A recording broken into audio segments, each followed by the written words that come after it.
Ya, dicen, yo voy a empezar.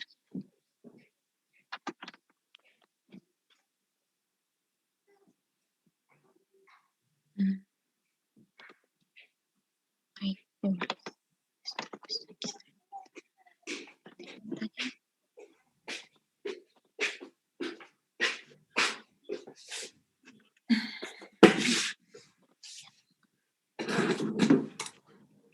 ¿Ya están todos viendo? Sí. Mm,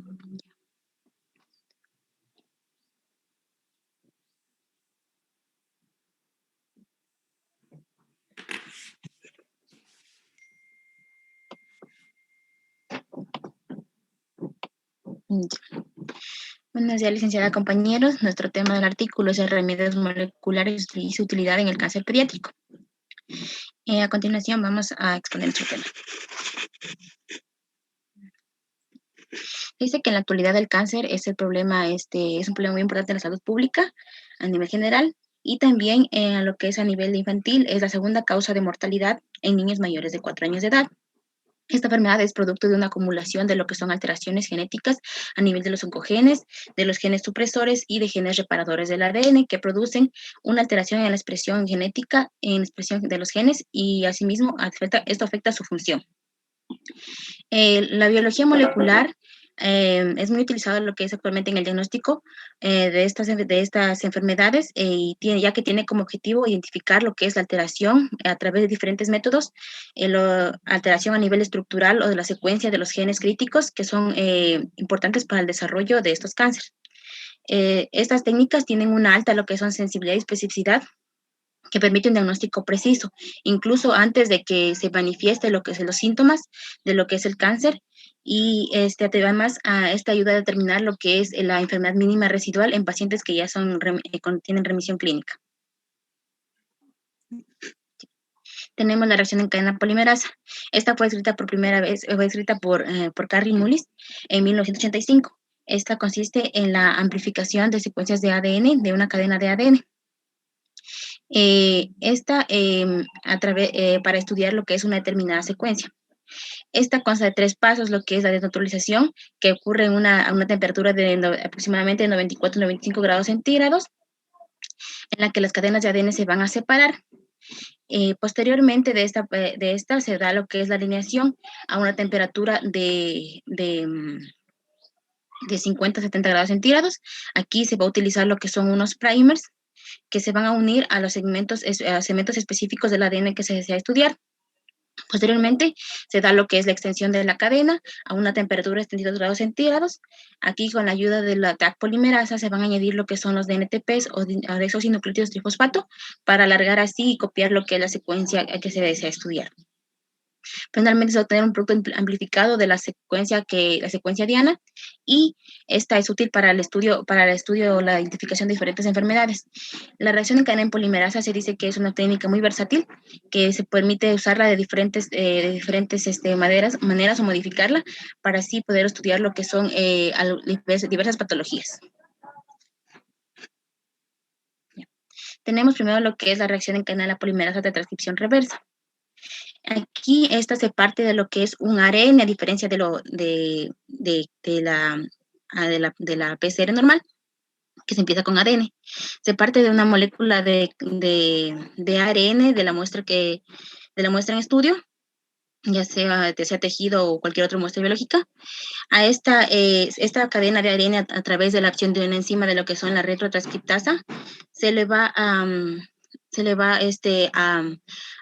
copiar otra hebra, creando así lo que es el ADN complementario, a través de la unión de lo que son los DNTPs, para a partir de esta cadena complementaria, sí, hacer lo que es normalmente hacer una PCR. Como ya lo expliqué anteriormente, a partir de obteniendo ya lo que es la cadena complementaria, se vamos a obtener la PCR y así finalmente hacer la visualización del fragmento en estudio en electroforesis. Ya, esta técnica nos ayuda a estudiar lo que son principalmente lo que son la utilidad dentro de lo que es el cáncer pediátrico, a estudiar lo que son las translocaciones. Se dice que una alteración o cambio de información genética se conoce como mutación. Cuando esas alteraciones se dan a nivel de lo que son los cromosomas, Estos se conocen como mutaciones cromosómicas. Las mutaciones cromosómicas pueden ser de numéricas estructurales. Las estructurales, esas afectan a lo que son la estructura de los cromosomas. Tenemos que pueden haber 4 tipos de alteraciones estructurales, como son las deleciones, las inversiones, las duplicaciones y por último las translocaciones. Ya. Principalmente las translocaciones dice que en la leucemia linfoblástica aguda y mieloides hay hay diferentes alteraciones de los cromosomas conocidas como translocaciones. Estas translocaciones en los cromosomas causan lo que son transcritos de fusión resultantes de estas translocaciones, es decir, proteínas que resultan de la translocación de estos genes entre cromosomas. Tenemos un ejemplo, la translocación T922. Aquí, T922. ¿Sí ven el puntero? Disculpen. Translocación, ya para decir la T, no tienes que decir la T porque T significa translocación, entonces sería translocación 922 nada más. Ya. ¿Sí ven el puntero del ratón? Sí. Ya. Tenemos la translocación 922.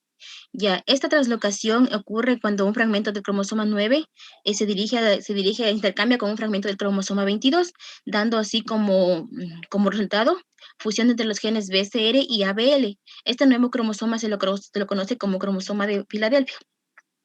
Esta nueva translocación provoca lo que es la formación de un gen de fusión BCR-ABL que a su vez transcribe una proteína conocida como BCR-ABL que es alta en tirosina, tiene una alta función de tirosina sinasa, lo que esta tirosina sinasa tiene la capacidad de aumentar lo que es la proliferación de las células tumorales, aumenta los efectos antiapoptóticos, eleva lo que es la angiogénesis y permite lo que es la metástasis. Entonces, esta proteína lo que sí va a hacer también que el paciente sea resistente a la quimioterapia. Esto se encuentra aproximadamente el 2% de pacientes que tienen leucemia linfoblástica aguda y es un indicador de mal pronóstico con resistencia a quimioterapia. Ya.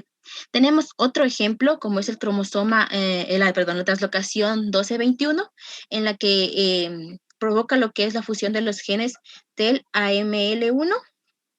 Esta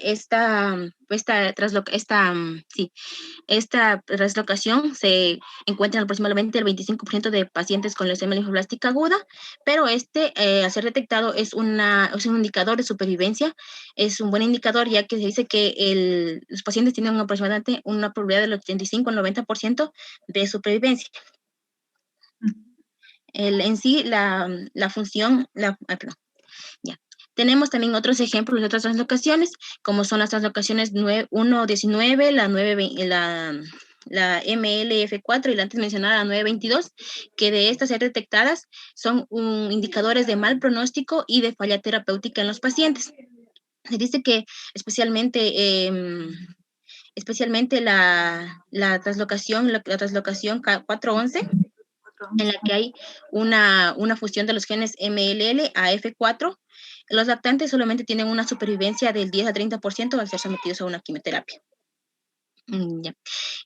También está la utilidad de lo que es la PCR retrotranscriptasa, también ayuda no solamente a determinar lo que es el pronóstico, sino también a determinar el subtipo, el tipo o clasificación de lo que son las leucemias. Tenemos el ejemplo de la leucemia mieloblástica aguda, en la que se dice que la translocación 821 es indicador de que es una leucemia del subtipo M2. Mientras que la translocación 1517, este es un indicador de una leucemia subtipo M3. Ya. En cuanto a la translocación 1517, dicen que estas es un indicador de buen pronóstico, ya que se dice que al hallarse esta translocación, el médico puede definir que se puede definir o así deducir que se puede utilizar lo que es el ácido transretinoico para tratar a estos pacientes, además de la quimioterapia, y esto les ayuda a mejorar su salud, porque como le dije anteriormente, esta translocación es un indicador de buen pronóstico de supervivencia en este tipo de cáncer.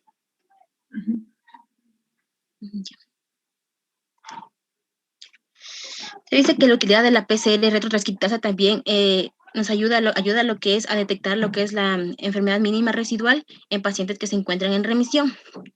La identificación de la enfermedad mínima residual se puede hacer a través de identificación de translocaciones específicas, de rearreglos en los genes de inmunoglobulina y de los genes de receptores de células T. Al detectar el detectar lo que es la enfermedad mínima residual es lo que es cuando hay todavía un clon sobrante de lo que es la mutación a nivel de las células. Al detectar esta, nos va a ayudar a determinar si hay una recaída inminente o no. Esto va a ayudar al médico a predecir el curso de la enfermedad y también a la toma de decisiones en cuanto al tratamiento. Al introducir las técnicas moleculares para determinar lo que es la enfermedad mínima residual, se ha creado un nuevo término que es la enfermedad mínima residual molecular, la enfermedad mínima, la remisión molecular. Se dice que si la enfermedad mínima residual es menor a 10 a la 1 por 10. 1 por 10 a la cuarta, se dice que este tiene una probabilidad del 70% de recaída. Mientras que si es de 1 por 10 a la menos 3, esta tiene un 60% de recaída. Y a partir de esto,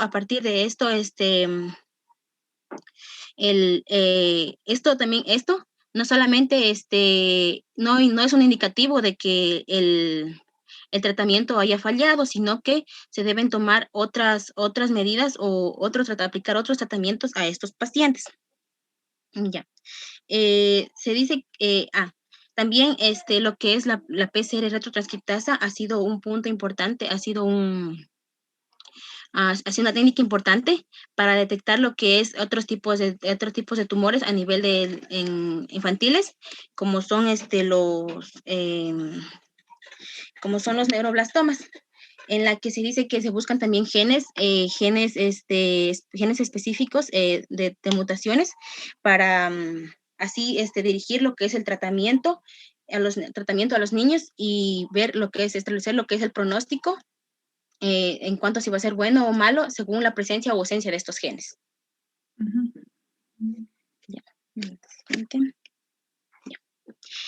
PCR anidada o Nester PCR. Ya, esta PCR anidada Nester PCR, aquí a partir de se ocupa primero, se va a hacer 2 amplificaciones. La primera de un fragmento grande de ADN, obtenido una vez se va a usar otro juego de primers para blanquear lo que es una zona más pequeña del ADN. Y el producto de así finalmente el producto de ambas PCRs se pueden correr a través de un cel de electroforesis. Se dice que esa técnica es de alta sensibilidad y especificidad y por tanto es muy útil dentro de lo que es dentro de lo que es la detección dentro de lo que es la detección de infecciones en pacientes que van a ser sometidos a trasplantes. Es de alta especificidad, ya que amplifica lo que es una zona previamente amplificada, un amplicón. Esto posteriormente va a reducir lo que es la amplificación de zonas inespecíficas del ADN, obteniendo solamente así lo que es la zona de la parte que se desea estudiar. Es por eso que esta es la técnica que aumenta lo que es tanto especificidad como sensibilidad. Ya, esta técnica dentro de lo que es los cánceres, los cánceres de leucemias pediátricas, se utiliza para detección de lo que es infecciones por citomegalovirus.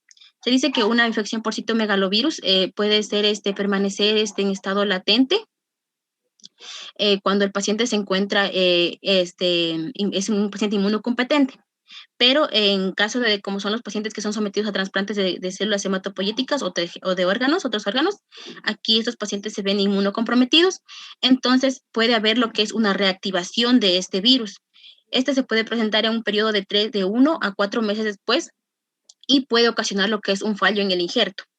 Entonces, esta PCR nos ayuda a que detectar lo que es la infección por citomegalovirus cuando el paciente se encuentra, cuando no el paciente es asintomático, o también cuando el paciente tiene un bajo recuento de lo que son los leucocitos, como es en el caso de los pacientes inmunocomprometidos.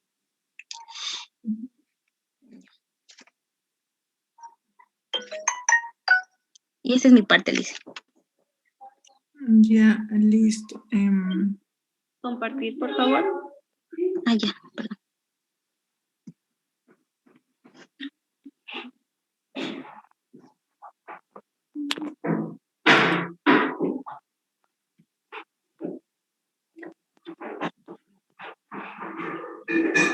No sale.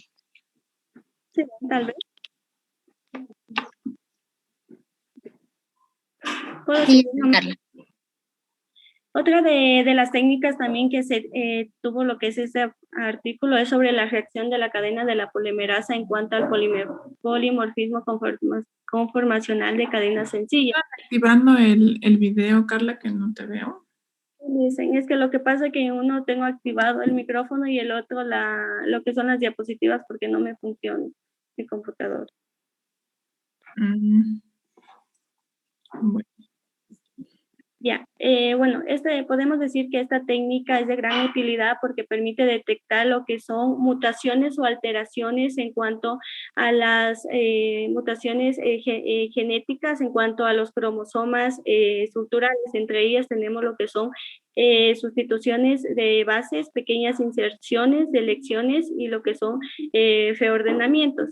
Pues bien, esta técnica en sí primero comienza con la amplificación de una región o fragmento de ADN que se desea amplificar. Lo cual se va a realizar mediante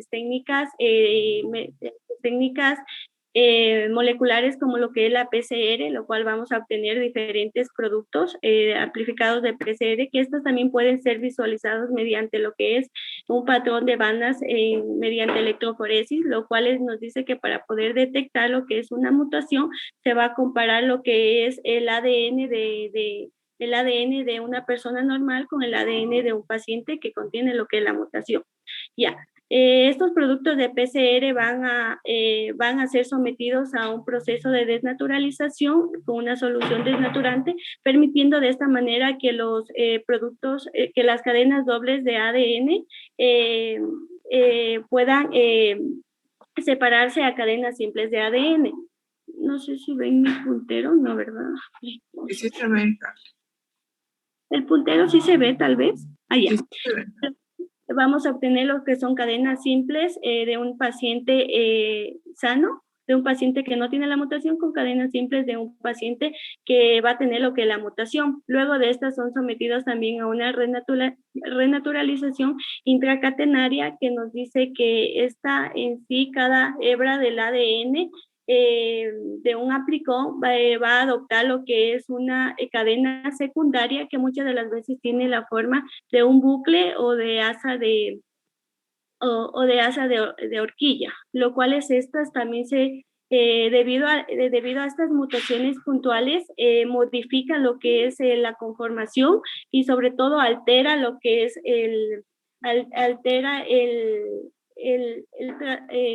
lo que son los fragmentos de ADN en la migración de cada una de estos, en la migración de lo que son los fragmentos de ADN, lo cual nos dice que los productos de PCR que tienen lo que son diferencias puntuales en sus secuencias van a tener distintos patrones electroforéticos de los fragmentos de ADN monocatenarios, los cuales, como ya les había dicho, estas mutaciones se van a poder visualizar mediante la electroforesis, comparando lo que es un fragmento de ADN de una persona sana.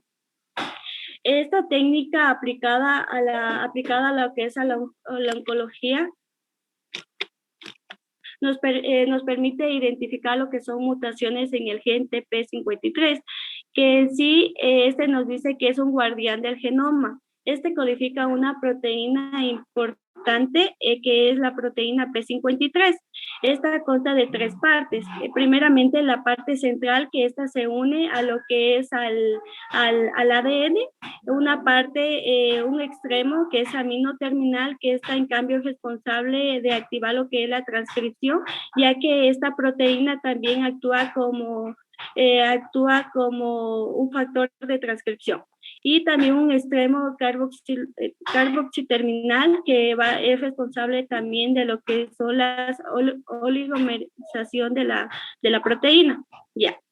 Nos dice que esta proteína P53 tiene 3 funciones principales, principalmente la que es la regulación del ciclo celular, la apoptosis y también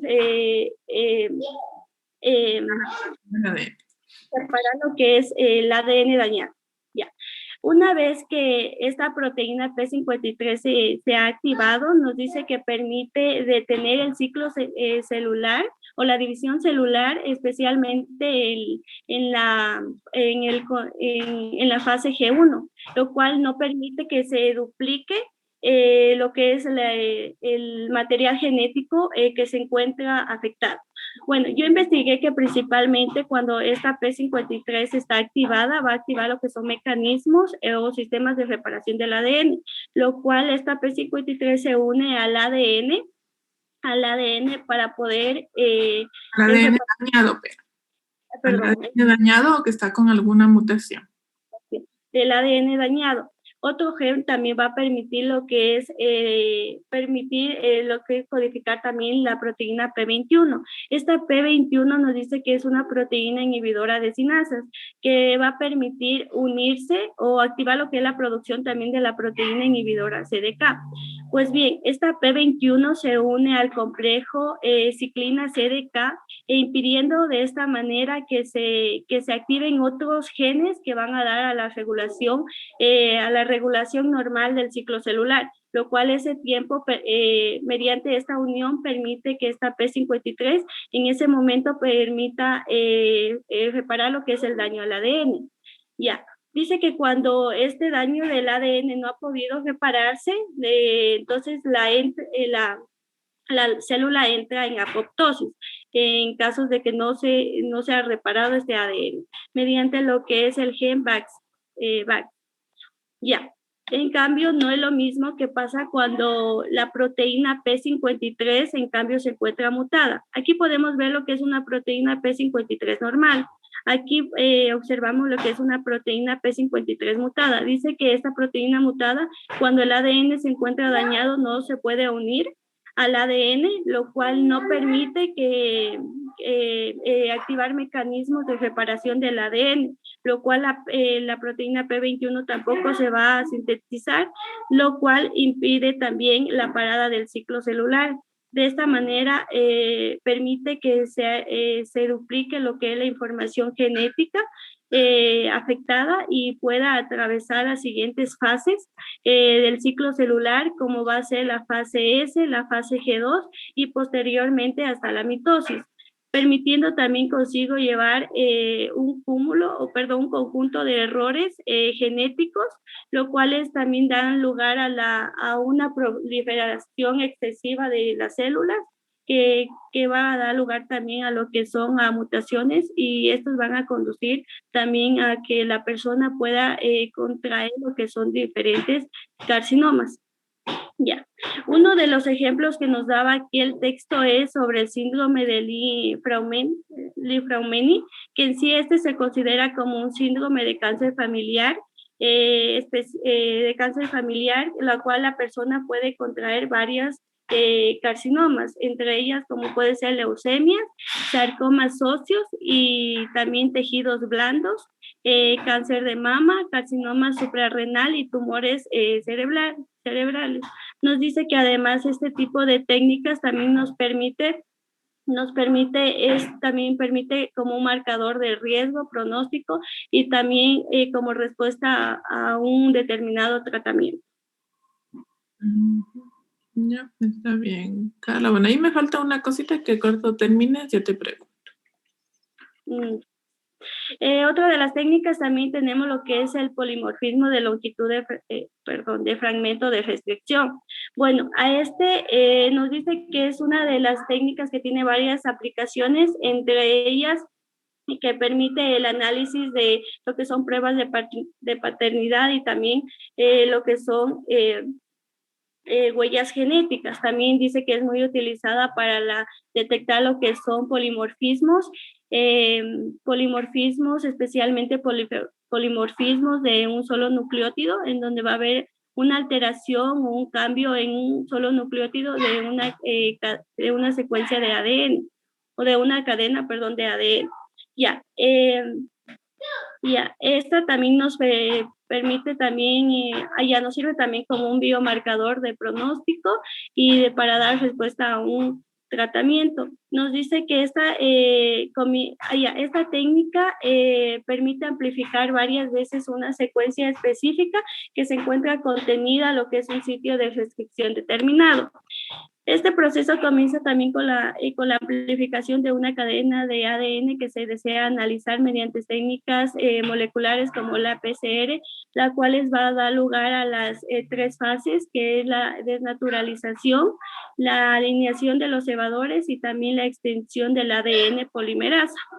Esto que nos va a dar como producto final lo que son los productos amplificados de PCR, que también se los podrá observar mediante lo que es la electroforesis, mediante un patrón de bandas. Nos dice que una vez obtenido lo que son el producto de amplificación de lo que es el ADN que se desea analizar, va a ser digerido por enzimas de restricción, y entre estas pueden ser lo que son endonucleasas, los cuales nos va a dar lugar a productos de fragmentos de restricción. Nos dice que estas enzimas de restricción endonucleasas va a reconocer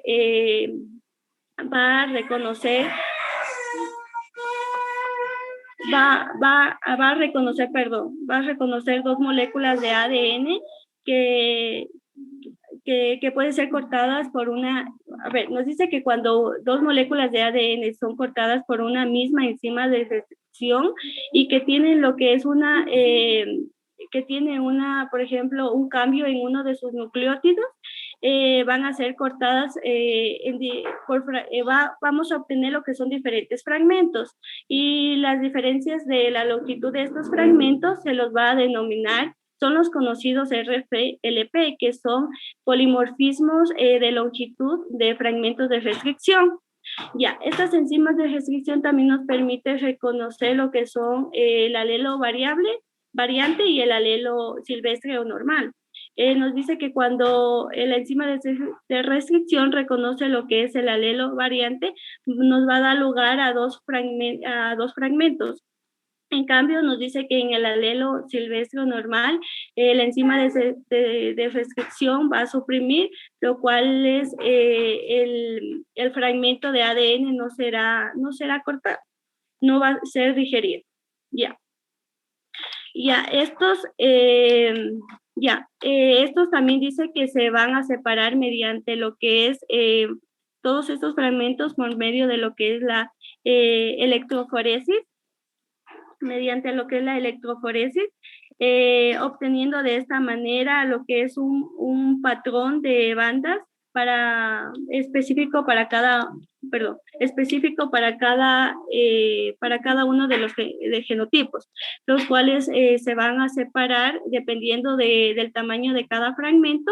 En este caso nos dice que tenemos lo que son alelos homocigotos y alelos heterocigotos. Podemos diferenciarlos debido a que nos dicen que los alelos homocigotos son aquellos que tienen que sus silvestres, Carlos, porque hay que ver que son homocigotos silvestres y homocigotos con la mutación. Aquí estamos viendo el primer ejemplo, que es el homocigoto silvestre. Bueno, hablamos de lo que es un homocigoto cuando los dos alelos son del mismo tamaño, y un homocigoto también, y heterocigoto cuando hablamos de fragmentos de diferentes tamaños que no coinciden en este caso. Esta técnica... Heterocigoto cuando tenemos dos alelos diferentes de un mismo gen y homocigoto cuando los dos alelos son iguales, sí, del mismo gen, o sea, son las copias idénticas del mismo gen. Y heterocigotos son dos alelos diferentes, porque el uno presenta una mutación y el otro alelo es el alelo, digamos, heterocigoto. Allá, gracias. Ya. Allá. Esta técnica aplicada a lo que es a la oncología nos dice que nos permite determinar lo que son la determinación de las variantes del gen TPMT, que es la tiropurina 6-metiltransferasa. Nos dice que este gen permite codificar lo que es una proteína importante para el metabolismo de las tiopurinas, especialmente las 6-mercatopurinas, que estas es un medicamento que se les administra o utilizada para varios tratamientos de diferentes neoplasias, de pacientes que tienen diferentes neoplasias, como es el linfoma, la leucemia linfocítica aguda. Ya, aquí yo les puse lo que es yo encontré un ejemplo de en cuanto a del gen TPMT y sus diferentes alelos con sus mutaciones, los cuales nos dice que aquí si este gen lo encontramos en el brazo corto del cromosoma 6, lo cual este contiene lo que son 10 axones. Ya, aquí podemos encontrar lo que es un alelo que no contiene la mutación. Nos dice que estos axones blancos dice que son regiones no traducidas. Los rectángulos negros son en cambio marcos de lectura abierto y las regiones grises van a ser lo que contienen lo que es la mutación.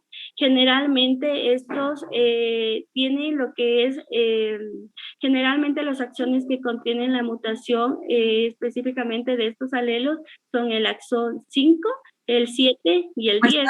Espérame, no sé si estoy escuchando mal o estás diciendo axón, es exón, no axón. Ay, perdón. Era lo de las neuronas, es la parte de las neuronas. Exón son las regiones codificantes de un gen. Los exones generalmente de los alelos de lo que es la TPMT y generalmente son los exones 5, el 7 y el 10. Ya nos dice que aquí también nos dice que diversos polimorfismos de un solo nucleótido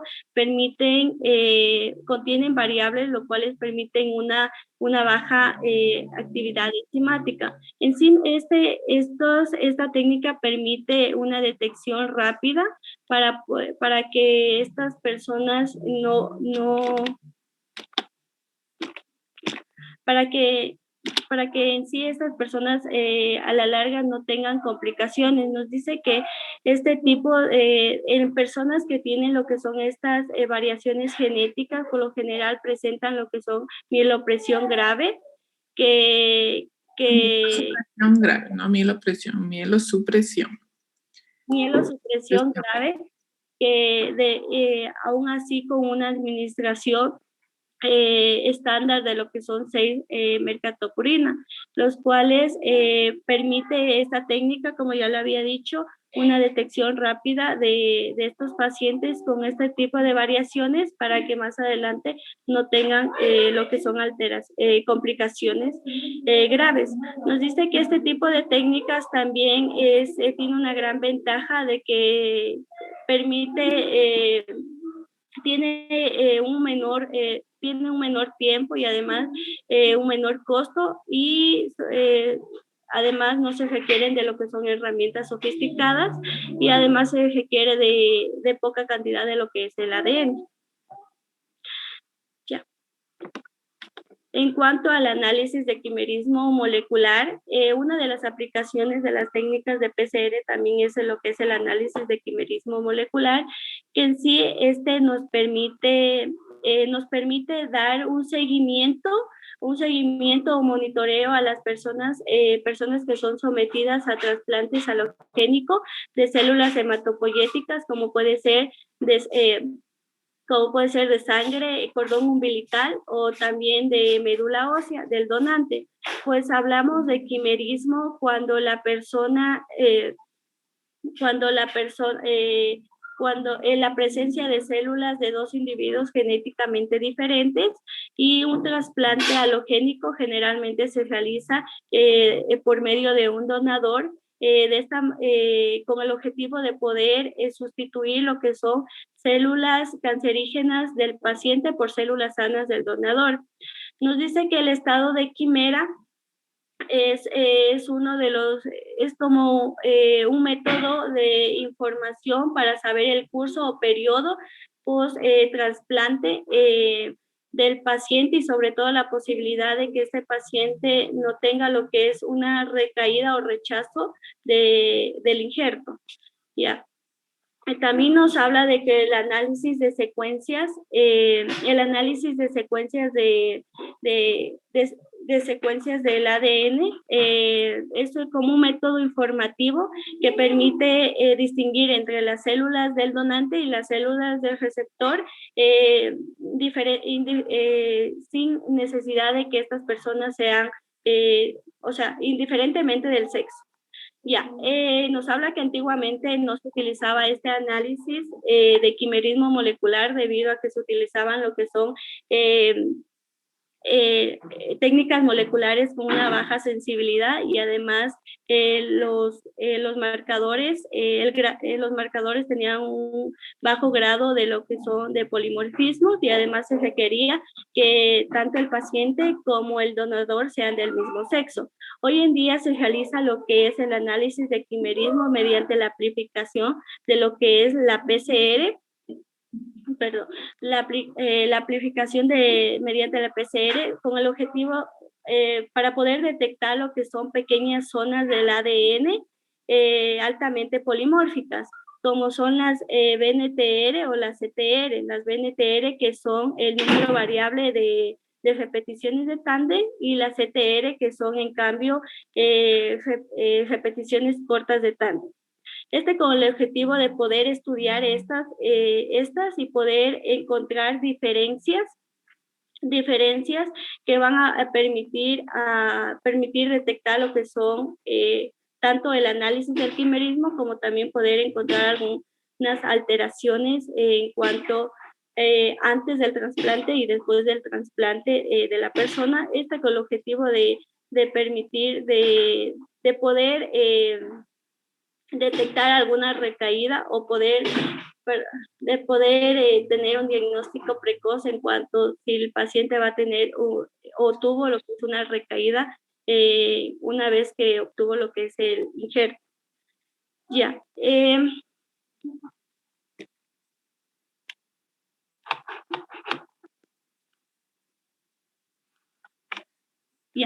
También nos habla de que los marcadores más utilizados generalmente son los genes B1S80, el HUMARA, la THO0, también tenemos la D17S30, la D1S111 y la ApoB.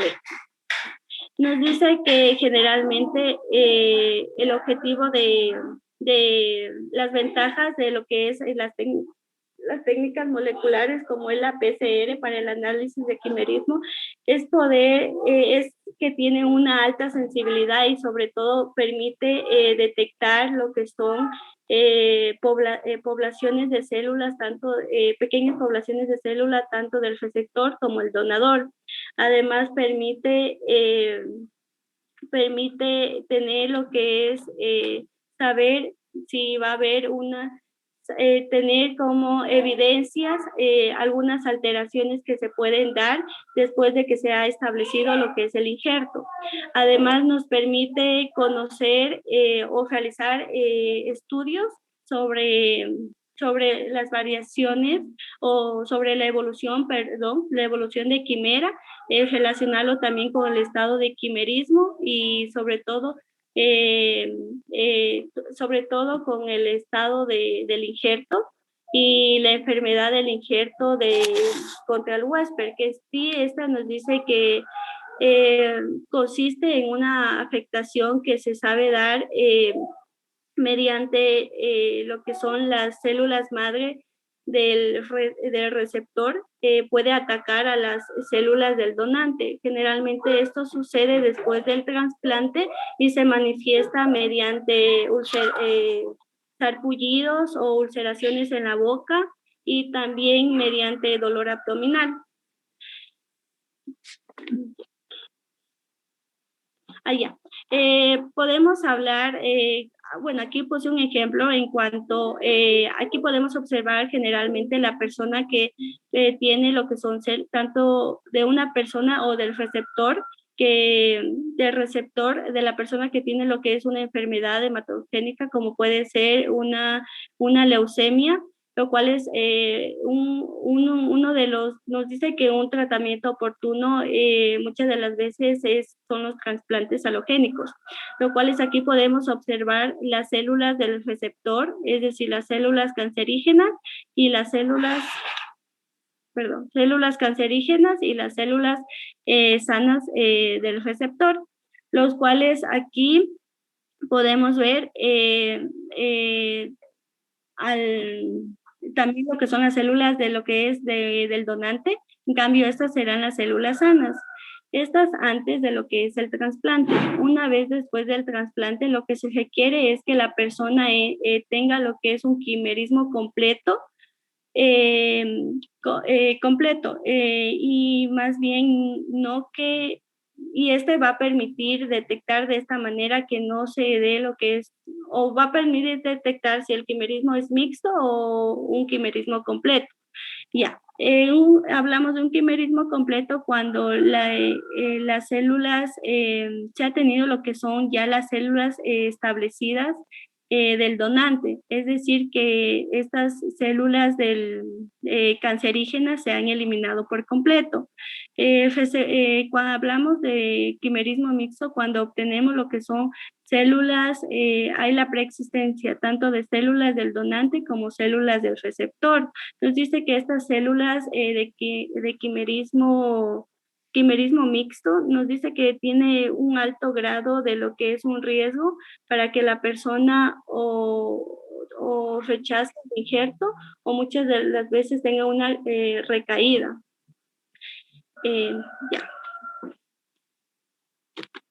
Ya.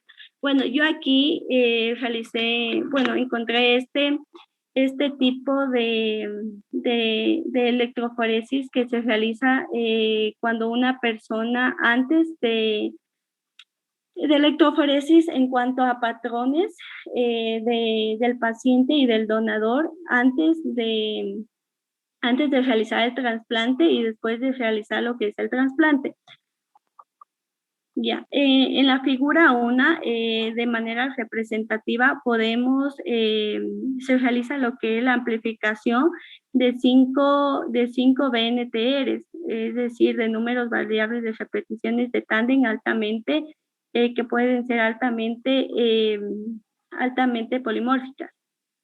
Y ya, lo cual es aquí hemos encontrado un marcador formativo. Es el objetivo de este tipo de análisis, poder encontrar estos marcadores que en sí representan en sí un patrón de bandas diferentes entre el paciente y también entre el donador. Ya. Y en cambio, es otro, en cambio en la figura B podemos observar después, este es después de lo que es el trasplante. Bueno, en la investigación nos decía 30 días después de haber realizado el trasplante, lo cual nos dice que se compara lo que son las bandas, el patrón de bandas del paciente antes del trasplante y estas bandas después del trasplante, después de 30 días, lo cual podemos ver una coincidencia en este patrón de bandas, lo cual podemos deducir que se ha realizado o se ha dado lo que es un quimerismo mixto, lo cual se observa un quimerismo completo, lo cual podemos decir que es un trasplante ¿Qué mismo, Carla? Me dices que se puede observar un quimerismo mixto y después un quimerismo completo. ¿Qué mismo veo ahí? No, un quimerismo completo. El quimerismo mixto sería cuando estas bandas, o sea, son diferentes. Podría haber aquí la del paciente y aquí, perdón, aquí la del paciente y aquí la del donador. Eso sería un quimerismo mixto. En cambio, aquí podemos observar una coincidencia en este patrón de bandas, lo cual se la considera como un quimerismo total o completo, perdón, quise eso decir, total o completo. Podemos decir que la evolución de este injerto ha sido un éxito y por lo cual no ha habido una recaída de este paciente. Ya, está bien.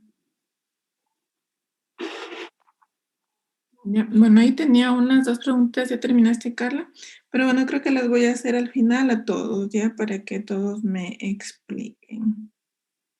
Ya, sigamos nomás, ¿a quién le toca exponer? A mí le dicen, ya le comparto.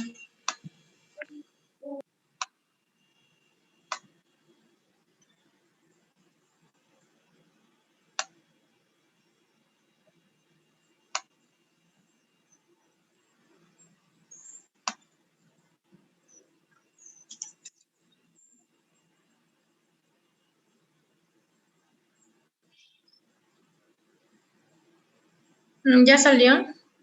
Sí. Ya.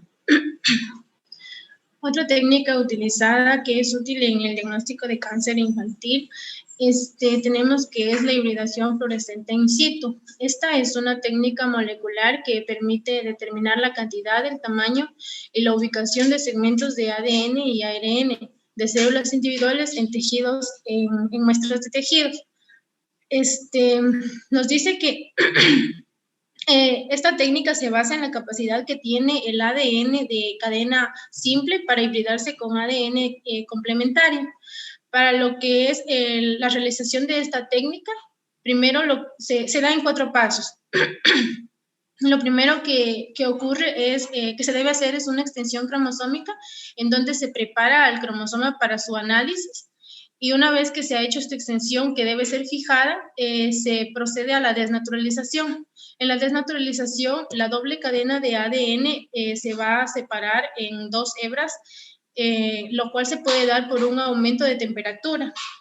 Entonces podemos tener una sola hebra que sería la cadena de ADN simple. Perdón. Una vez tenida la cadena de ADN simple, ocurre la hibridación. En la hibridación se va a utilizar una sonda, la cual va a estar marcada con un fluorocromo. La cual va a estar marcada con un fluorocromo, que esta se va a hibridar o unirse, volviendo a formar una doble cadena de ADN. Se une si es que la muestra tiene, si es que el ADN blanco tiene la alteración que se está buscando. Y una vez que se une, se va a emitir una luz debido a la sonda marcada con el fluorocromo, la cual puede ser detectada a través de un microscopio de fluorescencia, pudiendo así determinar si es que existe o no anormalidades génicas o cromosómicas. Ya. Tenemos en comparación, nos dice que se hace una comparación entre la citogenética y la hibridación fluorescente in situ.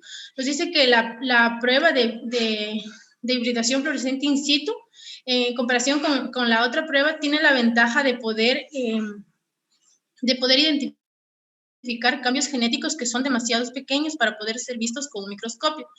Otra de las ventajas es que no tiene que ser efectuadas en células que se están dividiendo activamente. No es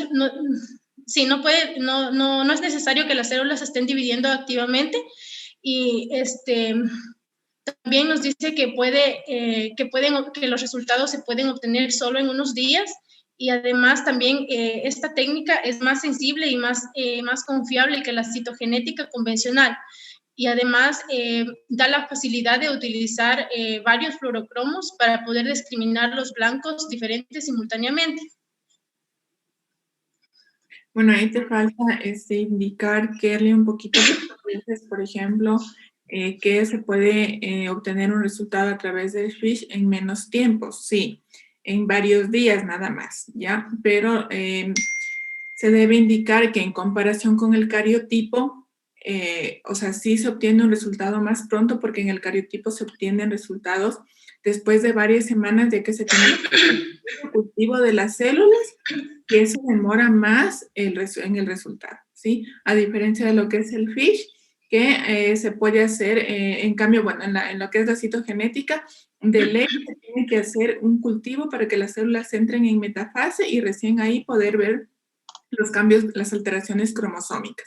Mientras que en el FISH no es necesario hacer que las células entren en el estado de división, por tanto las células van a estar en el estado de interfase y ahí nosotros podemos ver lo que son las alteraciones cromosómicas sin necesidad de hacer cultivo y por eso los resultados se pueden obtener en menos tiempo, en cuestión de días, a diferencia del carotipo que se pueden obtener resultados en semanas porque se tiene que hacer un cultivo. ¿Ya? Ah, sí, Lizzy, es que despuésito sigue la técnica del cariotipo y ahí le iba a mencionar. Ya, también tenemos que la prueba de la técnica de hibridación fluorescente in situ, esta sirve para detectar anomalías genéticas relacionadas con el cáncer.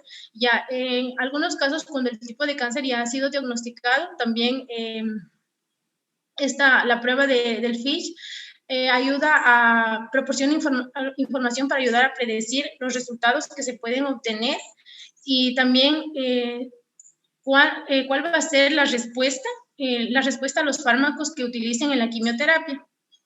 Ya, en cuanto a la aplicación en oncología pediátrica, se puede identificar anomalías como son la translocación 922, la translocación 411 y la translocación 1221, entre otras, las cuales están asociadas a formas agresivas de la enfermedad, duplicación cromosómica y amplificación de genes. También tenemos que a través de lo que es la técnica del FISH, también se puede amplificar el oncogen NMYC. Esta nos dice que se produce en el neuroblastoma y puede ser determinada a través de la hibridación fluorescente in situ. Aquí se va a realizar el mismo procedimiento, lo que sí se va a hacer se va a preparar la muestra sobre un portaobjetos, pero teniendo en cuenta que se va a analizar el cromosoma 2 en la región 2p24.3, en donde se encuentra el gen NMYC. Asimismo, como lo detallaba en la técnica general, se va a obtener el ADN bicatenario de doble cadena, en donde va a ser aplicado a un proceso de desnaturalización para asimismo obtener una sola cadena de ADN blanco, la cual va a ser hibridada con una sonda. En este caso decía que se va a hibridar con una sonda de color rojo que tiene un tamaño de 140 kilobases, la cual es complementaria al ADN del gen NMYC. Una vez que se hayan hibridado, esta se va a amplificar. Se va a amplificar y nos decía que la presencia de más de una copia del oncogen localizado en el brazo largo del cromosoma 2 va a determinar el comportamiento agresivo del tumor. Y esto por lo general se asocia con un mal pronóstico que es independiente de la edad, la localización y las características clínicas del tumor. Ya, tenemos que incorporación del FISH en el tratamiento clínico de pacientes pediátricos en leucemias, linfomas y tumores sólidos tiene la ventaja de identificar traslocaciones críticas y reordenamientos cromosómicos complejos. Y asimismo permite definir la procedencia de los segmentos cromosómicos que están involucrados en gran número de los reordenamientos. También se puede combinar con otras técnicas como son la PCR, la PCR en tiempo real, que ayuda al análisis de la actividad. La PCR retrotranscriptasa, perdón. Esta ayuda a determinar la actividad de los genes supresores de tumores y oncogenes en los núcleos interfásicos de tejidos tumorales, así logrando obtener grandes ventajas diagnósticas y terapéuticas en lo que son los distintos tipos de cáncer. Ya, por otra parte tenemos el cariotipo espectral. En el cariotipo espectral nos dice que el análisis espectral de cariotipo es una herramienta de la citogenética que permite la visualización y el estudio de 23 pares de cromosomas, de los 23 pares de cromosomas humanos simultáneamente. Ya, en esta técnica, cada par de cromosoma va a ser marcado con diferentes colores fluorescentes mediante sondas de ADN. Decía que esta técnica es un derivado de la hibridación fluorescente in situ, ya que este en sí consiste en el procedimiento, es casi igual. Lo que les diferencia es que va a utilizar sondas diferentes marcadas con fluorocromos, cada una que va a ser complementaria a cada cromosoma. Entonces, asimismo, se hace el proceso de fijación y luego la desnaturalización. En cuanto a la hibridación, cuando ocurre la hibridación, se va a utilizar una sonda para cada uno de los cromosomas, para cuando se dé la visualización, cada cromosoma tenga un color característico. Y para lo que es la visualización, se va a hacer una discriminación por el color, la cual se utiliza un análisis espectral de señales fluorescentes. Ya, nos decía que mediante esta técnica se va a observar claramente cuando un fragmento de un cromosoma específico se va a marcar con un color distinto cuando presente alguna anomalía. También nos decía que esta técnica permite identificar los cambios morfológicos en los cromosomas, las alteraciones cromosómicas complejas, detectando con mayor facilidad y precisión lo que es lo que son las alteraciones como translocaciones, inversiones, delecciones, duplicaciones, entre otras. También nos dice que esta técnica del cariotipo espectral, la técnica del cariotipo espectral nos dice que ha mejorado en cuanto a lo que es el diagnóstico y la detección de alteraciones cromosómicas en las células cancerosas, ya que ha facilitado la identificación de los loci de los genes implicados en las carcinogénesis. Leyendo. Carcinogénesis. Que ya estás leyendo, pero lee bien. Ya, tenemos también que el cariotipo espectral nos dice que ayuda a la definición del pronóstico y en la evaluación de la respuesta al tratamiento y al seguimiento de la enfermedad. Y también, en lo cuanto al cáncer infantil, permite la detección y la cuantificación de la enfermedad mínima residual en pacientes con leucemia linfocítica aguda, ya que es un ejemplo de cómo los marcadores moleculares pueden ser utilizados para todos estos propósitos. Ya, eso sería. Ya, listo.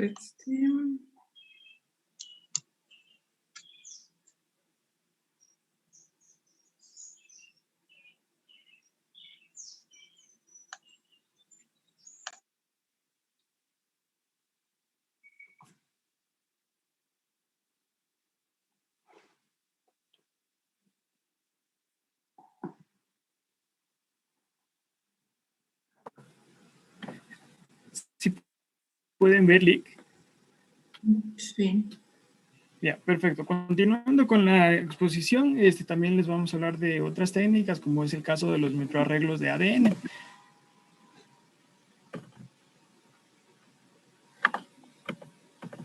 Bien, en el caso de los microarreglos de ADN, estas son unas herramientas que son utilizadas para el estudio de la expresión de genes, así como también para las mutaciones de diversas enfermedades que se pueden presentar. Los microarreglos de ADN tienen una ventaja que permiten analizar un gran número de secuencias, aproximadamente de unos 48,000 o un poco más de genes en cada ensayo. Un microarreglo se compone principalmente de dos partes, la una que viene siendo el material biológico y también la otra parte que es el soporte sólido. Es importante señalar que el soporte sólido puede presentarse como material de plástico, de vidrio, de gel o también de silicón, incluso puede presentar membranas porosas. en donde específicamente lo que se va a hacer es inmovilizar el material biológico. El trabajo con esta técnica va a iniciar principalmente con la secuenciación del tipo de microarreglo que vayamos a utilizar y de las secuencias que se van a colocar en el soporte. Después de esto ya viene la obtención de la muestra biológica. Como lo podemos ver aquí en la imagen, no sé si es que ya le salió el link. A ver, dijiste con la secuenciación del microarreglo, a ver, eso no entendí.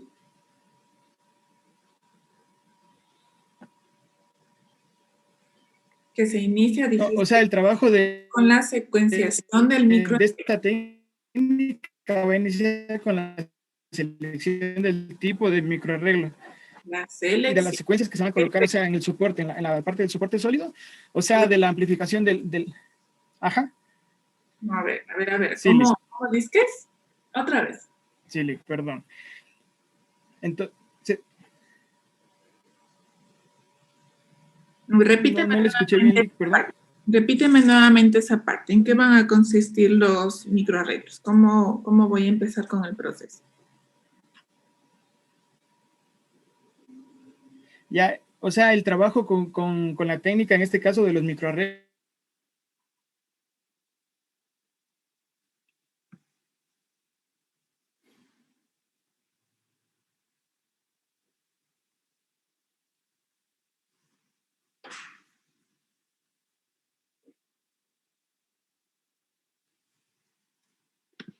Ya, ahora se me fue Galo.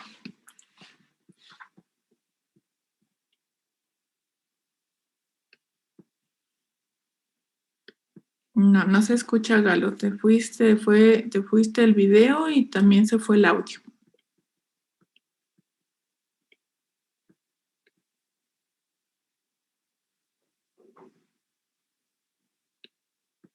No se escucha.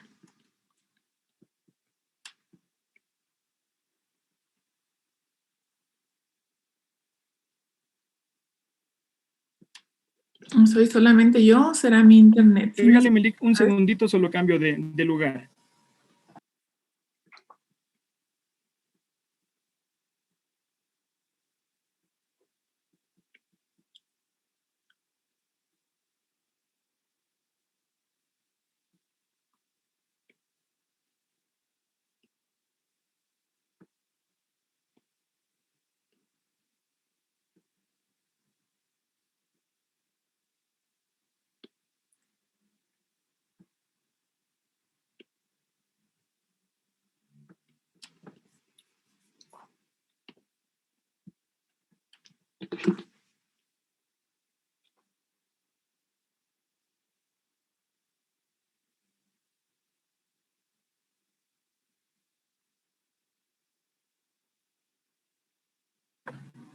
Hola, Lick, ¿ahí sí me escucha mejor?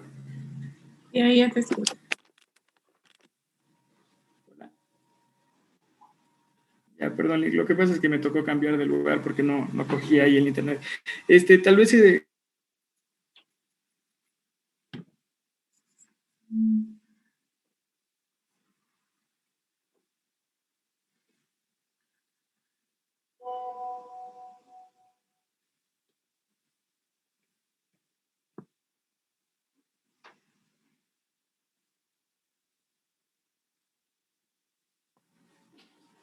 ya, ¿ahí sí me escucha, Lick?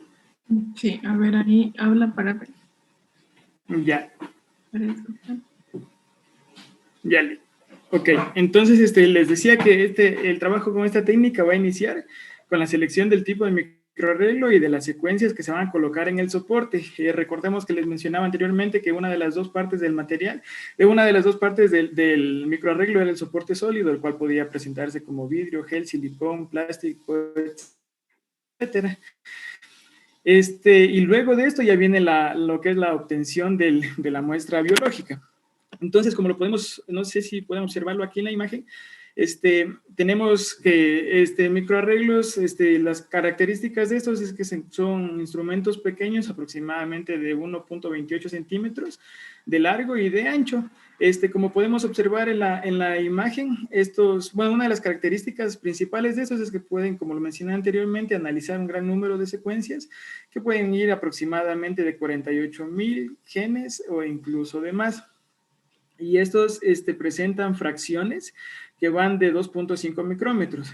Bien, como lo mencioné anteriormente, las partes, pues vienen el soporte sólido, que puede ser vidrio, plástico, gel, etcétera. Y estas fracciones, por así decirlo, en estas fracciones encontramos una especie de pocillos en los que hay sondas de ADN, las mismas que están fijas en el fondo, es decir, estas sondas ya vienen incrustadas en Entonces, una vez que ya conocemos estas partes, quiero mencionarles que el material genético que se extrajo, el material genético que es extraído se amplifica por medio de la técnica de PCR, como lo mencionaron anteriormente las compañeras, para posteriormente, como lo podemos ver acá arriba en la imagen, ahí, no sé si ya lo puedan ver ahí, para posteriormente realizar el marcaje de la muestra y la vibración del microarreglo. Entonces colocamos en la sección de la muestra, vamos a colocar la amplificación, es decir, solo la sonda o la fracción con la que vamos a trabajar. Entonces, cuando las muestras, una vez que ya las colocamos y cuando estas son procesadas y tienen una complementariedad con las sondas de las fracciones que ya estaban incrustadas, estas van a quedar, tienen la capacidad bueno, la función de estas es que van a permanecer o van a captarse o van a quedar unidas. Así entonces los pocillos, como lo podemos ver en la imagen, han tenido lugar a esta hibridación y esto va a emitir una fluorescencia. Espérame un ratito, Galo. Tienes que ir apuntando en el gráfico y eso me olvidé de decirle a Kerly. Para eso están los gráficos y para eso está el puntero del ratón. Cuando ustedes exponen, lo que tienen que hacer es con el puntero del ratón ir apuntándome, porque vos me estás explicando un montón de cosas y yo en el gráfico no entiendo nada porque no me estás explicando el gráfico. Y me olvidé de decirle a Kerly como lo dije, porque ella tampoco hizo para eso sirve el puntero del ratón, para ir explicando los gráficos que hicieron. Y de acuerdo a eso me califico de una vez, así que de una vez váyanme apuntando. Perfecto. No sé si lo puedo ver ahí, Lick, al puntero. Sí. Ya, perfecto. Entonces, como lo mencionaba, aquí en las fracciones que iban a presentar aproximadamente un diámetro de 2.5 micrómetros, se iban a encontrar las ondas incrustadas, las ondas que iban a venir aquí, ¿no es cierto? Al momento de que colocábamos la muestra, cuando se iba a dar una complementariedad con la muestra y las ondas que se encontraban incrustadas, podía emitir una fluorescencia debido a que emitía debido a la hibridación, esto podía emitir una fluorescencia, como lo podemos ver aquí en el gráfico, lo que es un indicativo de que va a darse una hibridación exitosa en el caso de existir ¿cómo se llama? La fluorescencia. Bien, como lo podemos ver aquí en la imagen, al microarreglo, luego se lo coloca para posteriormente revisarlo, se lo coloca sobre un portaobjetos, el mismo que va a ser luego dirigido a un escáner. Este escáner va a ser específico para analizar las muestras, en este caso de la fluorescencia del microarreglo, y el cual está conectado a su vez de un PC donde va a recolectar la información. En este caso me olvidé de mencionarles de las ondas incrustadas, se van a encontrar así, microscópicamente se los encuentra así, las ondas incrustadas del microarreglo, y al unirse encontramos que, al existir la complementariedad, va a haber la unión y va a existir la fluorescencia, tanto de las ondas fijas como de las ondas que fueron amplificadas. Bien, una vez que ya fue colocado el microarreglo aquí en lo que es el escáner, va a cumplir la función obviamente de escanear, y el registro o la imagen que nos genere se va a quedar guardada la información, donde aquí vamos a poder observar, como lo mencioné anteriormente, la complementariedad y una hibridación exitosa, ya que sí existe la fluorescencia del mismo. Entonces, con relación al cáncer, durante los últimos años, el análisis de las muestras de leucemia linfoblástica aguda, que para recordarles un poco, viene siendo un tipo de cáncer hematológico y de la médula ósea. Bien, con este tipo de cáncer, esta técnica ha facilitado el reconocimiento de grupos de leucemia molecularmente distintos. Es importante señalar que la implementación de los microarreglos de ADN ha podido acelerar el progreso del diagnóstico y del tratamiento de lo que viene siendo la leucemia linfoblástica aguda, la misma que a su vez puede beneficiar el desarrollo de los nuevos tratamientos, los cuales pueden resultar más eficaces y asimismo menos tóxicos para la enfermedad. Bien, también les voy a hablar sobre la secuenciación del ADN. Ok. Actualmente la secuenciación automática del ADN se va a basar en la detección de la fluorescencia específica para cada uno de los nucleótidos trifosfatos que están conformando el ADN, como ya los conocemos, son adenina, guanina, citosina y la timina, los cuales pueden ser identificados al ser marcados igual con un fluorocromo o un fluoróforo, que viene a ser distinto, un fluoróforo distinto que va a emitir una luz de diferente longitud de onda. Esta luz de diferente longitud de onda la emite cuando se excita o cuando pasa con un rayo láser. Bien, esta fluorescencia,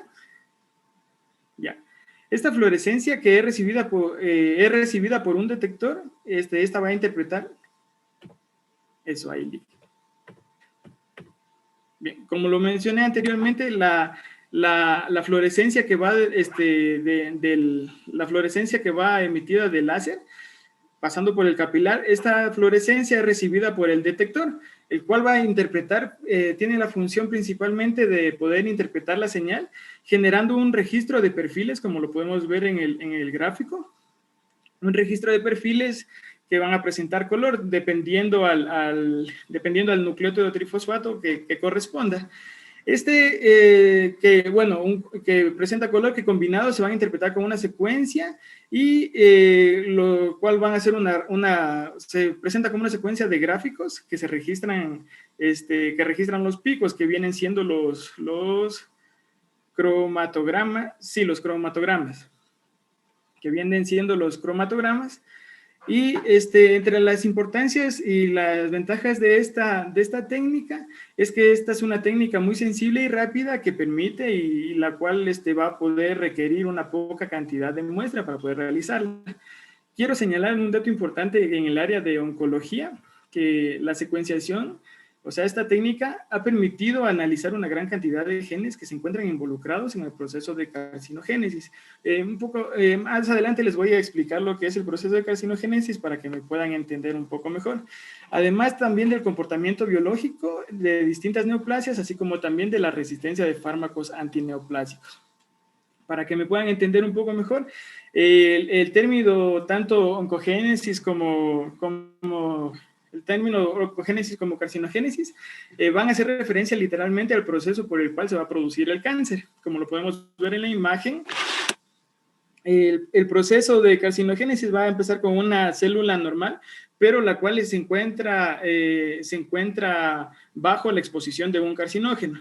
Una vez que se encuentra con la exposición de este carcinógeno, va a existir un cambio genético donde va a haber ya el daño de ADN y aquí va a intervenir el paso o el proceso de promoción. En el proceso de promoción va a existir una multiplicación celular donde van a existir varias células que van a tener el ADN, o sea, el ADN dañado de la célula normal debido a la exposición genética del carcinógeno.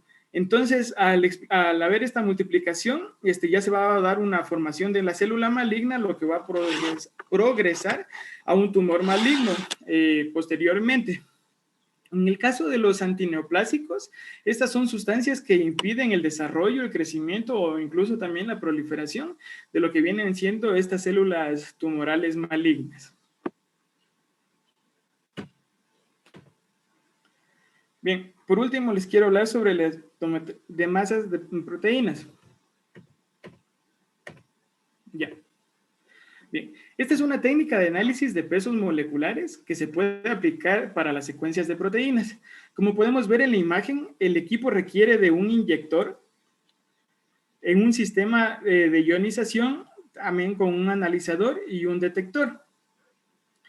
Es importante señalar que debido a la sensibilidad de las proteínas,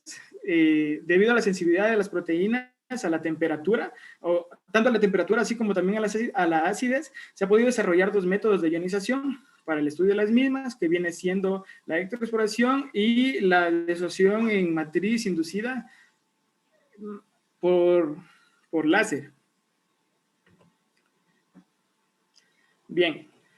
Les voy a explicar de estas dos técnicas del sistema de ionización. En el caso de la electroexporación, esta consiste en pasar proteínas, como lo podemos ver en la imagen, consiste en pasar proteínas en dilución por un filtro o por un capilar que es fino, y esta posee un campo magnético, como lo podemos ver, un campo magnético interno, además de una presión de flujo que es elevada, lo que le va a permitir ingresar a la cámara de vaporización. Estas dos condiciones garantizan que la proteína se pueda ionizar, garantizan que la proteína se pueda ionizar en el capilar, y que al salir por el capilar, como lo mencioné aquí, las proteínas se puedan movilizar. Nebulizar, nebulizar. Estas se puedan nebulizar. Estas, entonces, al pasar por el capilar fino, estas se pueden nebulizar, por así decirlo, luego, posteriormente, y estas proteínas van a ser dirigidas a la cámara de vaporización para eliminar así luego el solvente. En el caso de la otra técnica de ionización, que viene siendo la disociación en matriz inducida por láser, en cambio, en esta técnica, esta utiliza una matriz orgánica, como lo podemos ver en la imagen, la cual podemos, perdón, Lick. No dije nada. Ya, la cual podemos ver, se encuentra encargada de electrones, ¿sí? Y aquí las proteínas son polimerizadas, y como observamos en la imagen, se hace incidir un láser, el cual, va a incidir un láser sobre esta, así como el destello de este láser va a tener la capacidad de poder vaporizar las proteínas de la matriz orgánica, y estas proteínas a su vez van a capturar los electrones, como lo podemos ver en la imagen siguiente, van a capturar los electrones al momento de que van a salir disparadas de forma ionizada. Entonces, una vez identificados estos dos sistemas o los métodos de ionización, el siguiente paso que tenemos es separar las proteínas en el analizador de masas, que era uno de los otros componentes. Bien, aquí lo tenemos, que es el analizador de masas, el cual, como vemos en la imagen, contiene un campo magnético, lo que le va a permitir acelerar, lo que le va a permitir como capacidad de poder acelerar las moléculas a través de la longitud interna, para así poder dirigirlas finalmente hacia el detector para terminar el proceso. En este paso es importante señalar que la velocidad que adquieren las proteínas va a depender específicamente de la relación que se va a dar, de la relación masa-carga del que vayan a presentar las proteínas. Es así como podemos observar en el gráfico que las proteínas más pequeñas, como lo vemos aquí, las proteínas más pequeñas van a poder llegar de manera más rápida al detector, y en el caso contrario, pues las proteínas de mayor tamaño, las proteínas más grandes, van a demorarse un poco más para llegar al detector. Finalmente, una vez ingresadas al detector, las proteínas, tanto de tamaño pequeño como de tamaño grande, pues va a realizar la comparación de los valores de tiempo de vuelo de cada molécula, y así nos va a brindar finalmente la información que va a ser referente al peso de la proteína que fue analizada. Aquí. Finalmente, una vez que ya pasaron las proteínas, como lo mencioné, de mayor tamaño, se va a dar la comparación de los valores de tiempo de vuelo de cada molécula. Y así, aquí pasando por el capilar, llegando al detector, finalmente va a generar la información referente al peso total de la proteína que ha sido analizada. Bien, como una pequeña conclusión acerca de esta técnica, puedo decir que llega a ser una potente herramienta de investigación, ya que esta está dirigida específicamente a la identificación de nuevos marcadores biológicos, los cuales van a ser aplicados posteriormente al diagnóstico clínico. Gracias. Bueno, estoy enviando unas preguntas porque no tenía dónde anotar ya. Unas preguntas al chat porque después me olvido lo que les quiero preguntar y en lo que van exponiendo voy poniendo.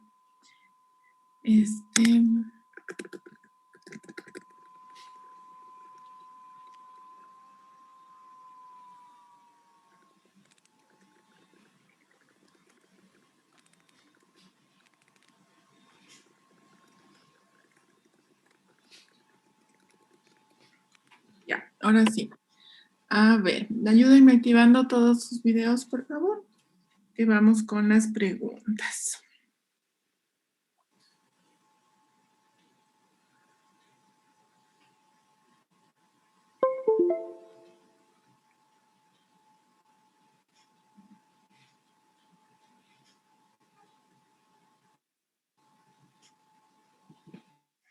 Ya, a ver.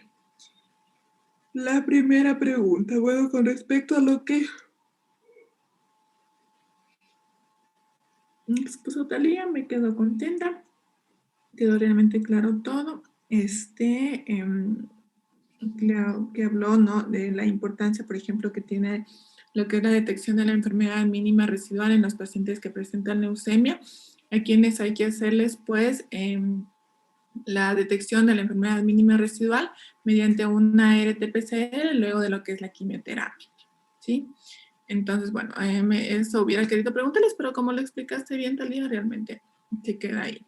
Ya quería ver si se había entendido eso bien. Ya, lo que no me quedó un poco claro es la parte, a ver, de Carla, que nos expusiste dos métodos, ¿no es cierto? Que vendría a ser la PCR-RFLP, ¿sí? Y la PCR-SSCP. Me gustaría que por favor me enfocaras los gráficos, ¿sí? Y me indicaras, por ejemplo, cómo es la interpretación de los resultados en las electroforesis. Esa parte te faltó que no me lo expusiste.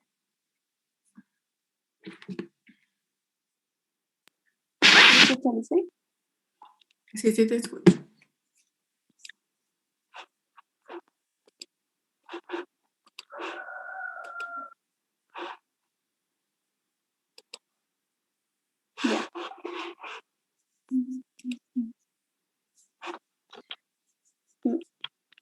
Me dijo en la electroforesis, ¿verdad? Sí, en las electroforesis, sí. Tanto en la PCR SSP y en la PCR RRFP. Ya, bueno, bueno, primeramente nos decía que para encontrar nosotros una mutación en cuanto a la secuencia, en la secuencia de ADN, primeramente se va a comparar lo que es el ADN de un paciente normal con el ADN de un paciente mutado, lo cual los patrones de banda, por ejemplo, de aquí de un paciente normal, no, en la corrida de la electroforesis, debido a la diferencia en los fragmentos de ADN, estas bandas no van a coincidir, lo cual nos va a permitir detectar lo que son ciertas mutaciones que tiene lo que es el ADN. Lo que son, nos decía que en sí estos productos de PCR, debido a las diferencias puntuales en sí en las secuencias que van a tener lo que son, como ya había dicho, van a tener distintos patrones electroforéticos, los cuales se van a evidenciar en los fragmentos de ADN monocatenarios que van a ser corridos mediante la electroforesis. ¿Por qué van a tener diferentes patrones electroforéticos? Mándelice.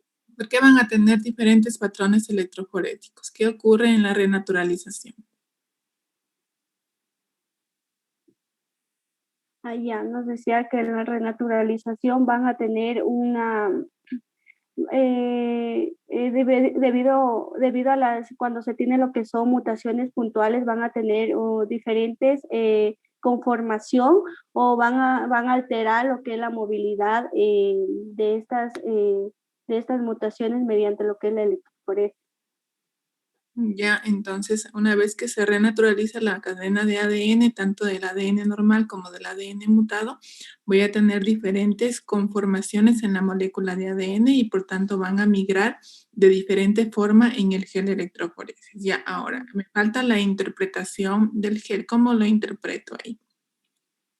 Entonces yo tengo ahí un ADN normal, un ADN mutado y un ADN heterocigoto que tiene la mutación y tiene un alelo normal y un alelo mutado. Allá, en esta lista, No, en la anterior. ya. En En esta, la anterior, Carla. No, en la anterior. allá en esta, nos decía que, a ver, la migración del ADN, del ADN normal, a ver, la migración en el gen del ADN normal va a ser diferente a la del ADN mutado, lo cual las bandas no van a coincidir. Por ejemplo, aquí tenemos lo que es el ADN normal y este de las bandas del ADN mutado, los cuales, como podemos visualizar, estas bandas coinciden, lo cual esta banda de aquí no tiene aquí la mutada, lo cual estas también se las denomina polimorfismos, según lo que yo consulté, y estos polimorfismos va a dar lugar a lo que son mutaciones en lo que es el ADN. En cambio, también, por ejemplo, podemos ver estas diferencias en cuanto a las bandas del ADN normal y de un ADN mutado. Ya. ¿Y el ADN normal y mutado, el heterocigoto?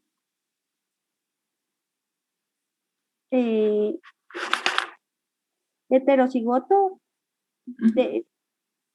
o sea, va a ser la diferencia en cuanto a las bandas, la diferencia en cuanto a sus fragmentos, lo cual es aquí, por ejemplo, aquí tenemos una comparación en cuanto a las bandas del ADN normal y del ADN mutado.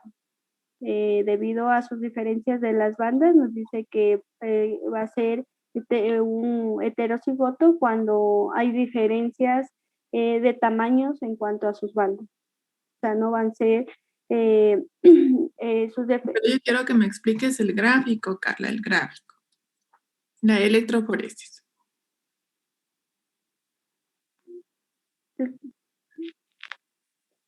No le entiendo, Leslie. El gráfico, ¿cómo se interpreta el gráfico? O sea, este gráfico. El gráfico de la electroforesis, claro, ese gráfico. Bueno, ya. Por eso ya le expliqué en cuanto a, por ejemplo, aquí se ha puesto lo que es para poder evidenciar lo que es el ADN normal con un ADN mutado y poder diferenciar la mutación de lo que es un ADN. Luego se hace lo que es una comparación del ADN, una relación del ADN normal con el ADN mutado, lo cual es aquí se visualizan el recorrido de las bandas de los diferentes fragmentos, tanto normal como mutado, lo cual aquí podemos observar este fragmento del ADN mutado, este fragmento del ADN normal, y estos fragmentos que en sí son homocigotos, como coinciden, los cuales aquí también se evidencia. Y este fragmento de ADN normal, lo cual no contiene lo que es el ADN mutado, y como lo había dicho, esta diferencia de ADN se les llama polimorfismo, lo cual permite detectar lo que son las mutaciones. Y otra pregunta, ¿por qué en la primera electroforesis no veo tantas bandas como en la segunda? ¿En esta? Son productos de PCR que tienen la misma longitud o la misma longitud de lo que son los fragmentos o productos de lo que es la PCR. A ver, allá del normal y mutado. Bueno, yo creo, allá, porque aquí, por ejemplo, en el normal podemos ver una banda y en este mutado, no sé si hay lo que es una pequeña diferencia de bandas, porque hay bandas que están como que montadas. No, pero ese es tu gráfico, porque en el gráfico original las bandas son igualitas. Pero sí está bien, ahí sería, ¿por qué? Porque en la PCR yo estoy amplificando un fragmento de un mismo tamaño y en este caso lo que se está tratando de ver en la PCR-SCP es una mutación, como tú lo mencionaste, una mutación puntual en donde va a haber un solo cambio de nucleótido, ¿sí? Si yo tuviera una mutación, por ejemplo, la mutación fuera de una inserción de varios nucleótidos en la cadena de ADN, pues entonces yo tendría, por ejemplo, la banda del alelo mutado o de la mutación estaría un poquito más arriba, porque si fuera una inserción, la banda estaría más arriba. Si fuera una deleción demasiado grande, pues la banda estaría más abajo, porque el fragmento de ADN va a ser más corto que con respecto al ADN normal con el que yo estoy comparando. Ya, entonces en este caso en la PCR, pues no se van a observar diferencias y por eso se hace pues la desnaturalización y renaturalización de los productos de PCR para nuevamente migrarlos en el GER y ver las diferencias entre el ADN normal y el ADN mutado. Entonces siempre vamos a hacer electroforesis, en este caso como control. Negativo vendría a ser un paciente con un ADN normal, que no haya mutación, y obviamente los pacientes que presentan en sí la mutación. Entonces, además de los controles que nosotros vamos a tener que poner un control normal. Ya, como esto era estudio de todos de todos los del grupo, el siguiente gráfico, dame poniendo, Carla, por favor. El que te pedí, la RLFDP. Ahí, ¿cómo se interpretan los resultados? A ver, Kerlin.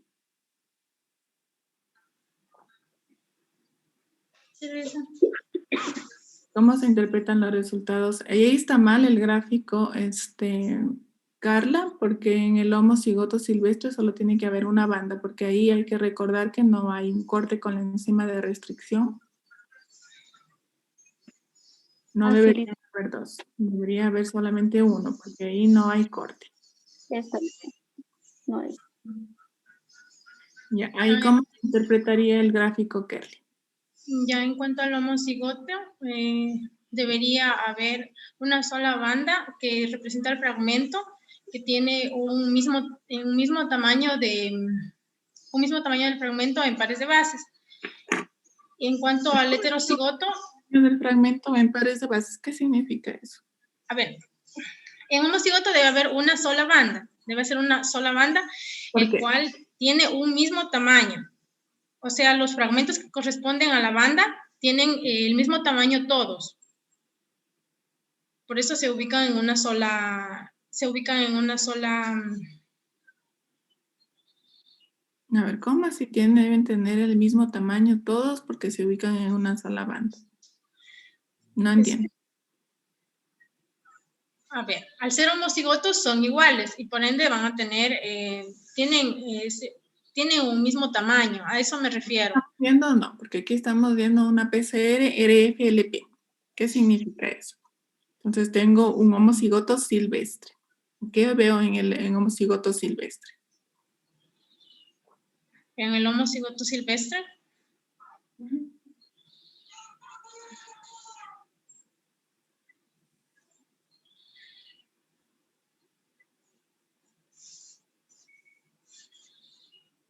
Si es una PCR RFLP.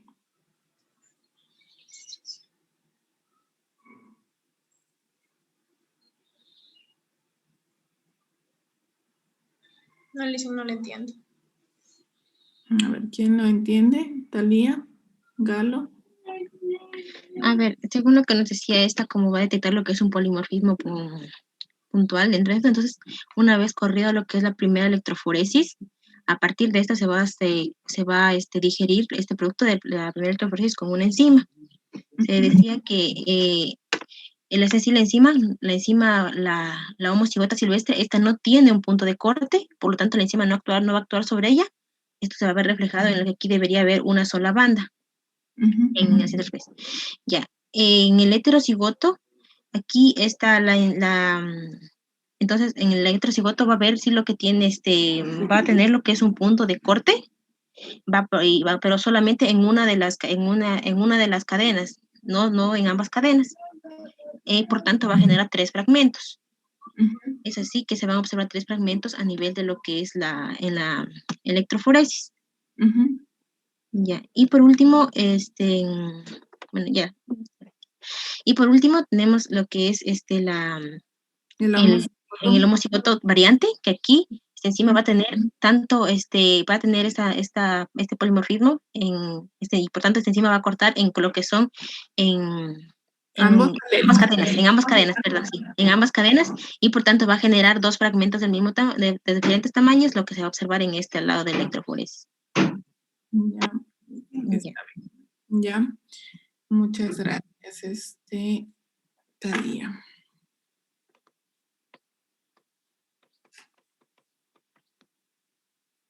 Ya, a ver, y bueno, con respecto a las preguntas que les quería hacer, a ver, ¿por qué se debe usar el FISH en conjunto con la RT-PCR? Listen, ahí sería para poder obtener el ADN complementario, ya que para realizar este se necesita lo que es el ARN mensajero, que debe ser retrotranscrito a ADN, entonces pasaría a ser el ADN complementario para lo que es la técnica del FISH. No, porque la técnica de FISH se hace directamente en el tejido. La técnica de FISH se hace directamente en el tejido y aquí estamos hablando de enfermedades pediátricas de cáncer en pediátricos, en niños. Entonces, la técnica de FISH tiene que utilizarse en conjunto con la RT-PCR por una razón, pero no es por eso, porque la RT-PCR lo que hace es identificar lo que son los transcritos de fusión de una leucemia. Mientras que en el FISH lo que hago es detectar lo que son alteraciones cromosómicas. Sí, para eso sirve el FISH, no para detectar, por ejemplo, transcrito de ARN, sino para detectar alteraciones cromosómicas específicas, como digo, redundando en los cromosomas. Entonces, ahí se tiene que poner o la célula en mitosis para que entre en el estado metafase o la célula en interfase sin tener que hacer cultivo ni nada de eso para que las ondas se hibriden directamente sobre la molécula de ADN, sobre el tejido que está fijado en una placa portaobjeto. Pero aquí nos menciona de que se debe hacer un RT-PCR en las enfermedades leucémicas. Ojo, que estamos hablando de enfermedades leucémicas. ¿Por qué tengo que hacer una RT-PCR? Sí, en combinación con el FISH.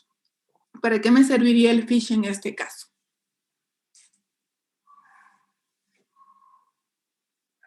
Y no sería que el FISH nos da una visión general de lo que es la alteración a nivel del cromosoma. Exactamente. Ya, bueno, obtener esa visión general. Y una respuesta rápida, por ejemplo, para el médico. Porque hay que recordar que la RT-PCR me voy a demorar un poquito más. Pero en lo que es el FISH, lo hago rápidamente. Sí, hago lo que es la hibridación con lo que son las ondas. Y finalmente voy a ver la alteración cromosómica. Si es que es una alteración estructural o si es que es una alteración numérica. Ya, ahora, ¿por qué tengo que hacer la RT-PCR? Ya una vez obtenido lo que es información de esto, hacemos la RT-PCR para, como dice, ya buscar lo que es el transcripto de esta alteración y poder así, ya, pues, el médico ya dar lo que es establecer, para que el médico pueda establecer lo que es un tratamiento puntual para esta enfermedad, viendo si es que es de buen pronóstico, mal pronóstico, la presencia de esta translocación aquí. Más que nada es para cuándo. Sí, hay que recordar que, por ejemplo, la RT-PCR, puedo hacer el diagnóstico mediante lo que es la RT-PCR, cuantificando, por ejemplo, el paciente antes de que recibe la quimioterapia, cuantifico los transcritos de fusión, depende de la translocación que tenga, ¿sí? Entonces, lo que hago es hacer una cuantificación de los transcritos de fusión y la FISH simplemente me sirve como un diagnóstico inicial para saber qué translocación tiene el paciente. Pero el RT-PCR me sirve como una cuantificación, además de que es imprescindible para lo que es la enfermedad mínima residual, aunque se pueden utilizar otros métodos como la citometría de flujo, que también me ayuda para lo de la enfermedad mínima residual. Ya depende de lo que diga el médico, cuál de las dos técnicas haya y cuáles son las dos técnicas disponibles en el laboratorio. Dependiendo. Entonces, en este caso, si el laboratorio cuenta con PCR para determinar la enfermedad mínima residual, entonces en conjunto con el FISH hago una RT-PCR luego de que el paciente recibe quimioterapia para ver lo de la enfermedad mínima residual. ¿Sí?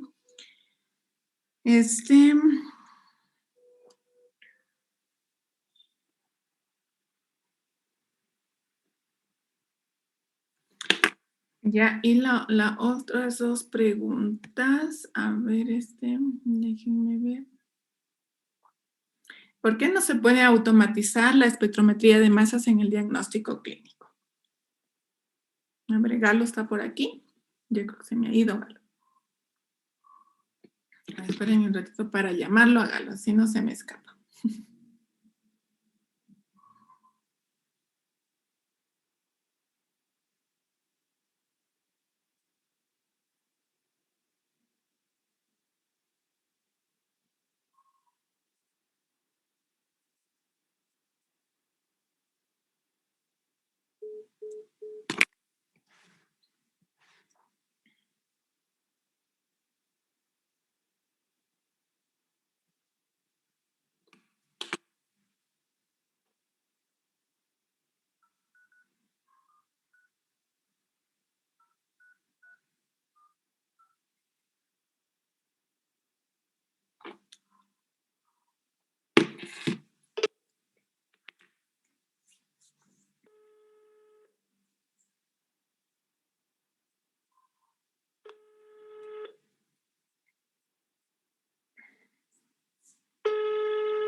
Bienvenido a Claro.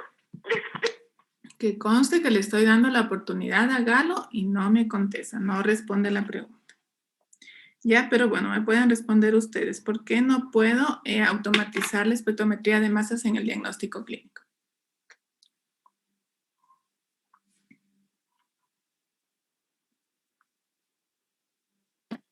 O sea, dicen, ¿por qué no es posible, digamos, ya solamente colocar la muestra ya que corre el equipo normalmente? Perdón. O sea que más o menos sería que ¿por qué no puedo, digamos, poner la muestra en el equipo y que se realice automáticamente el proceso, ¿no? No, es porque no puedo automatizar.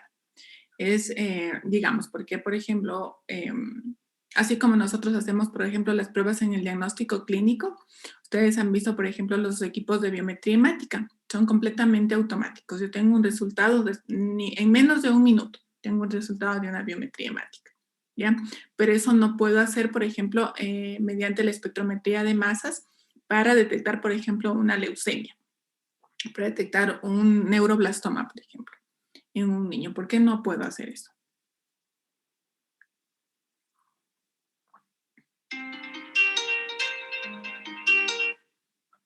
¿Aló?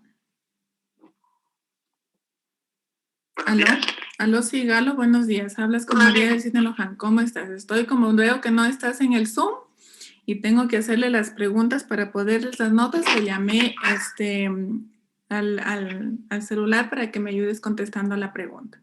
Sí, Melín, lo que pasa es que se fue el internet. Estoy tratando de conectar, ahí veo la llamada, lo dejé acá el celular en el escritorio, Melín.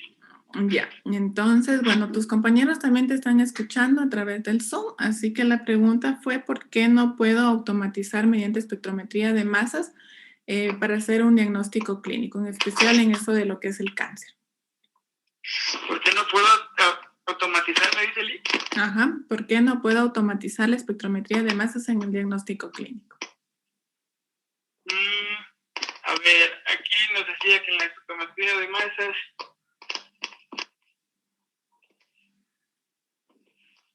Aquí esta nos decía que podría llegar a ser una herramienta potente de investigación y que esta estaba dirigida específicamente para identificar los nuevos, que vienen siendo los nuevos marcadores biológicos, los cuales van a ser luego aplicables para el diagnóstico clínico. Ya, pero ¿por qué no puedo automatizar? No quiero que me digas lo que está en el texto, quiero que tú razones la respuesta y me la cuentes.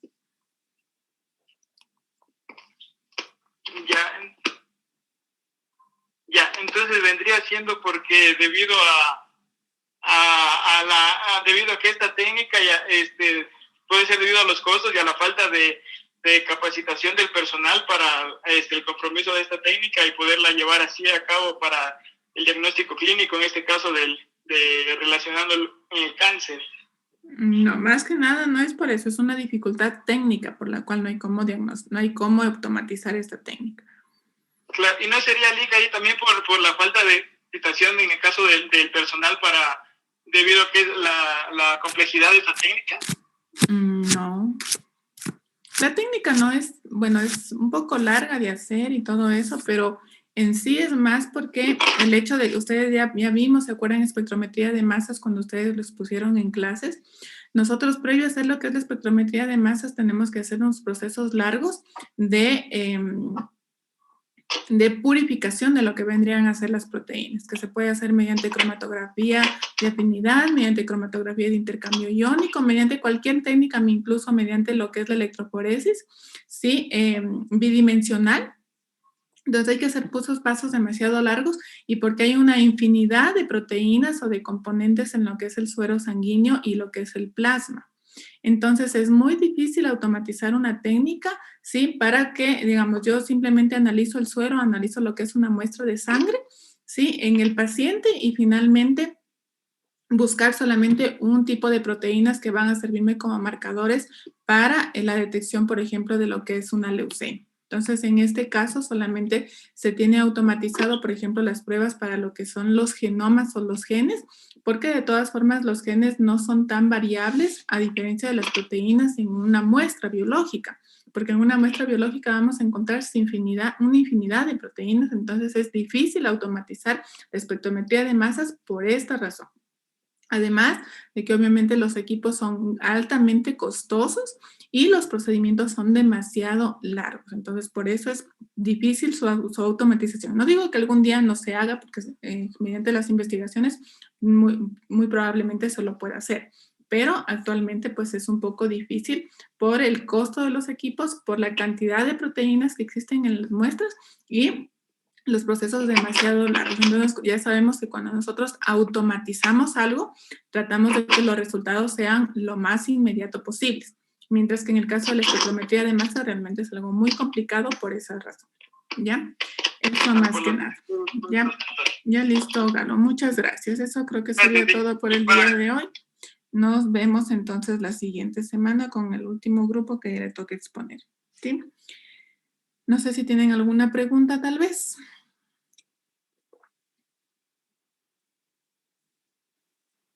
No, listen. No, listen. Ya, listo. Sería todo, chicos. Nos vemos la siguiente semana. Hasta luego. Gracias. Gracias.